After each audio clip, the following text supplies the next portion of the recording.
What's up, guys? On a brand new episode of Vega411, episode 7. And today is a very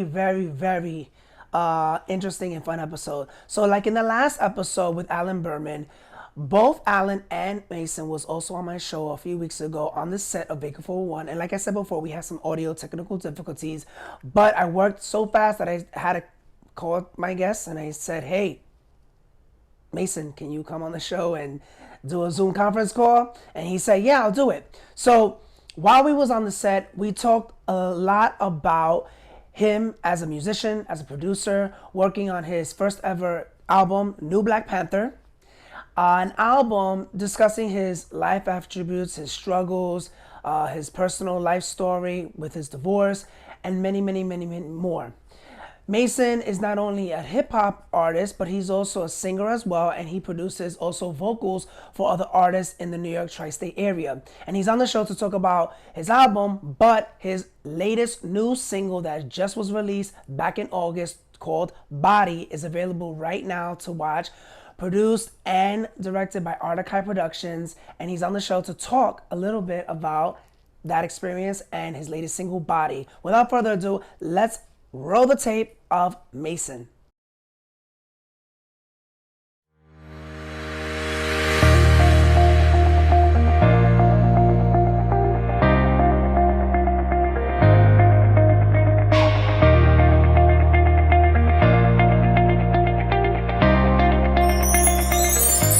Welcome, we got Mason.EXE, right? EXE, right? Mason.EXE in the building. Mason.EXE in the building on Zoom conference on Vega411. He's here to talk about his latest video and single, Body. It's out. Make sure you check it out on YouTube. Stream the song wherever you can. And he also has his past album, his debut album, which is the New Black Panther. So, Mason, thank you for coming on the show. No problem. Thank you for having me, Jesse. I really appreciate it, man. Yes. So the New Black Panther was your first debut album, and it got 25K streams. When you were working on that album, starting from scratch, tell me what was going on in that place in time in your life when you created your first project.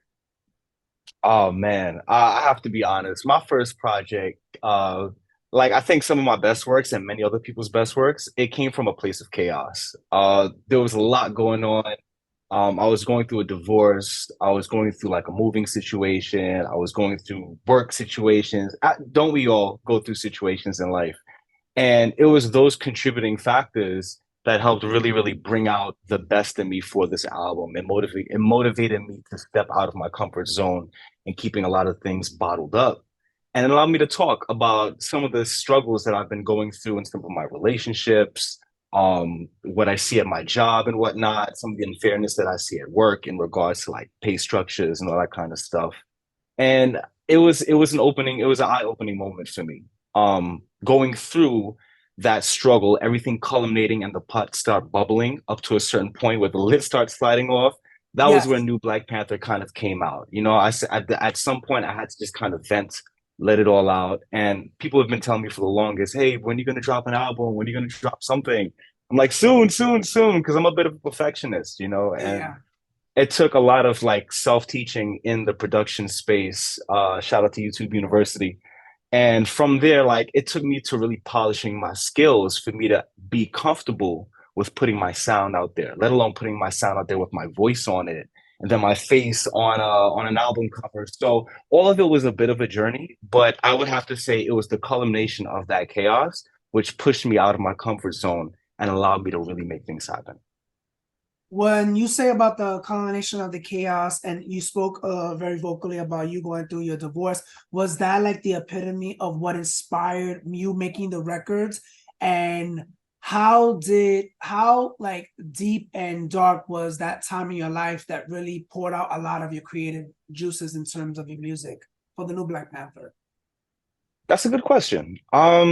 In regards to how deep and dark it got pretty deep and it got pretty dark in regards to starting off with in a relationship with somebody who you have like an almost just like beautifully intrinsic connection with, and then watching yourself and that other person grow apart. You know, as time goes on, as things favor for one person over the other, and you kind of just learn I don't like wearing that. I like wearing this. I don't like doing that. I like doing this Yes. because I got married young. I got married at about maybe what 21 and 21. And then I from there, know. That's not that yeah, young. I mean, it was young for me because it caused me to nullify a lot of the potential experiences that I should have had growing up in my Right. early 20s. You know what I'm saying? And from there, it also catapulted me into a more grown-up mentality. I had to make sure those bills were paid. I couldn't be the dude that's out here asking his shorty for a loan. Like I had to be the provider. And a lot of that takes time away from what you like to do in some of your spare hours. And when the relationship started to fall apart, it came to a point where there wasn't anybody for me to really talk to anymore. You know Mhm. what I'm saying? And because of that, it made the new Black Panther become what it was. What is before we go into the next segment, what does new Black Panther mean to you and what you want to share with the world? Well, New Black Panther I mean, conceptually, it stems from how do I put this in a very delicate, because we on the internet out here.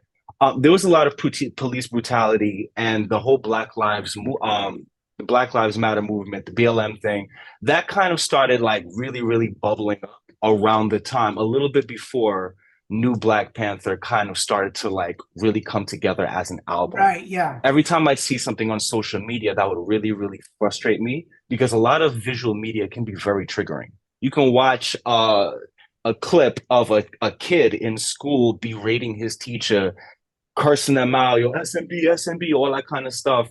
And the teacher's there just doing his job, just keeping it pushing and whatnot until hands get thrown. Like I've seen things that can be really, really triggering. Mhm. And during the BLM movement, social media was abuzz with a lot of that stuff. You know what I'm saying? And it would be so triggering to the fact that there's nobody here that I can really talk to and be like, yo, what the F? Like, what's going on? Like, I don't really have that many people that I can have those conversations with because I can go off the wall in some of these conversations. Yeah, yeah, So they're I very prefer, delicate. yeah, so I prefer to write down some of my most like some of my most chaotic thoughts and then try to just like bring it down into a spectrum that people can visibly see and visibly and understand. You know what I'm saying? And seeing the success that came from it, I wouldn't say it was Drake level success, but seeing what I would call success from and having tens of thousands of people go out of their way to stream your song, that feels really, really good for a debut album for someone who's just putting themselves out there. They can get the album on Spotify and Apple Music. And then with the new single that you have, Body, it's already out. So we're going to take a break. So we're going to talk about the Body single when we come back. Back to the crib, feeling on her body in the whip. Baby, this a bagger, get the grip. Now I got it grabbing on my. Now I got it back to the crib, feeling on her body in the whip. Baby, this a bagger, get the grip. Now I got it grabbing on my. We got Mason X EXE. Oh wait, X, right? EXE. EXE. You see, Mhm. liquor's hitting. You know what I'm saying? That's hey yo. I'm gonna have to get a glass myself. You're right, EXE. So Body's the latest single and the video is out right now. Can you talk about the video and the inspiration of why the song called Body? Absolutely. So the song, it actually we came up with the song, Exile and myself. We came up with the song in about 15 minutes. Um, we got into the studio. That's real short, 15 minutes. Sometimes it takes an Yeah, album, but I mean, for the concept of it, like I still had to do the mixing, and we had to get him behind the booth and get myself behind the booth and whatnot. But the concept for the song, like the written for it, was basically done in about maybe 15 minutes or so.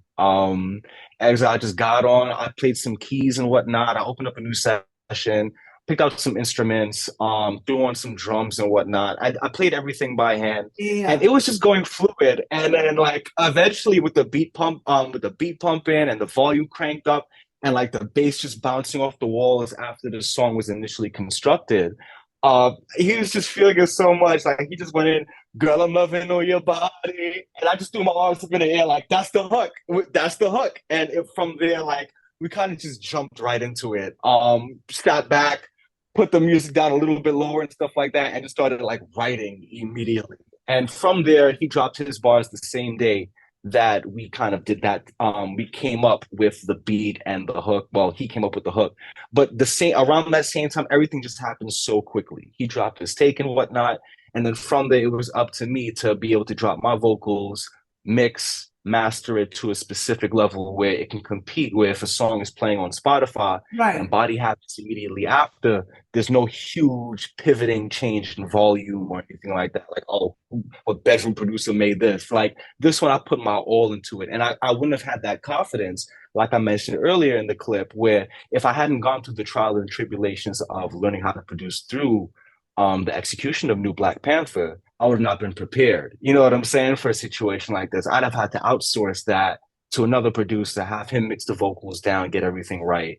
And that would have been a whole like weird system when it came to producer splits. So from there, I'm like, yo, you know what? We worked really hard on this. It's really just us. You know But what I'm 15 saying? minutes, that's a really quick time to come up with lyrics, you know what I'm saying? Because sometimes it could take people for an hour, but when two brains come together and they really focus, a lot of the songs can come up like this.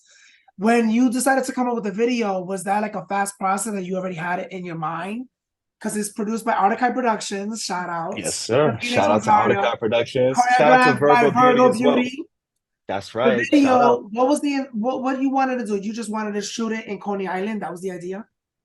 Well, the video, we were looking for a few different forms of inspiration. We wanted it to be nighttime scenes, but I personally didn't want the video to be too, what's the word that I'm looking for? I'll use vulgar for lack of a better term, right? I feel like there's a lot of like just uncensored ship going on, despite this being the censorship age, where people can not really say the things that they want, but they can damn well make a fool of themselves on camera.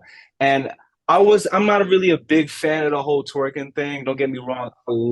I really appreciate, you know what I'm saying? Certain nuances when it comes to the concept of body. But at the end of it all, I felt like, like there are many different ways to interpret this song. And all of the lyrics used in this song can be used if you spit in game to a shorty on the beach. You know what I'm saying? So I figured, yo, instead of making this like a more clubby vibe, instead of making this a vibe that surrounds visuals, that surrounds booty popping and all that kind of stuff. I mean, not saying that I'm not a fan. You don't like but it. Hello. Yeah, like, but at the end of it all, it shouldn't have to be paramount to who I am as an artist. You know what I'm saying? I feel even like ostracizing women and degrading women. That's another thing. Yeah. You don't want to. I mean, that's the bigger picture. You know what I'm saying? Like, I don't need that tied up with Mason.EXE. If Mason.EXE is gonna have women on set, these women are gonna be having a good, wholesome time enjoying themselves. You know what I'm saying? If someone give a little shake, cool. It is what it is. But the video can't surround that. I can't have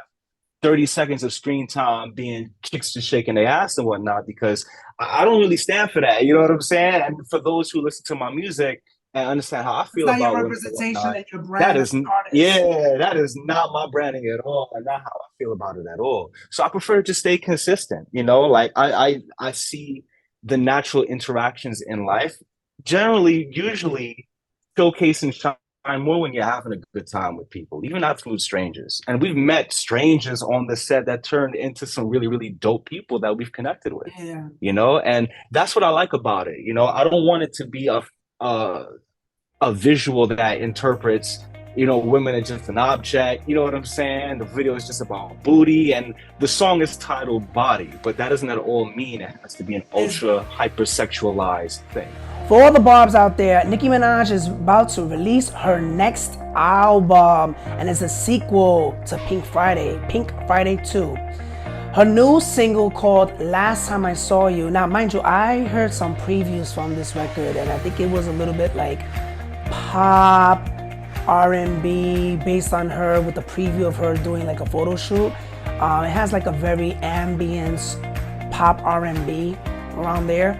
I'm not too sure. I can't really predict anything. I can't even assume anything because I haven't even heard the record. But Last Time I Saw You is coming out September 1st. Yes. And based on what I am going to assume, it's very pop, it's very ambient, R&B. It's been almost I would say like almost 5 years since Nicki Minaj released a single. in regards to a whole album, because her last album was Queen, and I like Queen. I mean, I'm not a fan of most of her music, but I respect her art and her pen game. But a lot of the music on Queen was really catering to my ears, so I'm really looking forward to this new album. But I can say the Barbs have been waiting. The Barbs have been waiting for a long, long time. And you know, we're in an era in music that it's really not on a high demand of albums these days. Everything is all about singles, and if the single hits, there goes your album. It's not like in the golden age of music back in the 90s and 80s and the 2000s, where you have a single and boom, an album's coming out in 2 to 3 months and bam, your album's selling. Now there has to be like a demand, and there's this whole demand of singles. But when you're a veteran and you have a lot of fans, it doesn't matter how long you take, your fans are always going to support you no matter what. And that's what I can say about Nicki Minaj. But I'm also looking forward to when Cardi B is about to put out her album next year. So that's going to be fun. Shh, not trying to be messy, but I'm just saying. Want to see more of Vega411? Just go to www.youtube.com/Vega411 What's Going On and catch up on all the latest past episodes from special guests. Struggling musician too, they know what it was to be poor, they know what it was to have and not have. Live performances. You want me to give up, but I don't give a fuck. Baby, break a sweat, baby, break a sweat. Don't get tired yet. I could fall in love with you. And so much more. Vega411 is available on all social sites. Follow right below. I want to say thank you so much, Mason, for being on the show, to talking about the latest video that's out now and the single. And also you can get new Black Panther available on Apple Music, iTunes, Spotify, all that great stuff. Absolutely. Thanks, If I could do a quick shout out. Oh yeah, if I could do yeah. a quick shout out on my on just my Instagram channel and my TikTok. I bet. For those out there, you can follow me on Instagram at therealmason.exe. And for those on TikTok, I'm dropping some content, trying to do my thing out here as a content creator. But you know, I'm a music artist at heart. You're going to see some clips, some behind the scenes and everything more on my TikTok at the official Mason.EXE. No dots, just official Mason.EXE. Thank you so much, Vega411. Thank you so much, Mason. I appreciate it. And we'll be seeing each other real soon.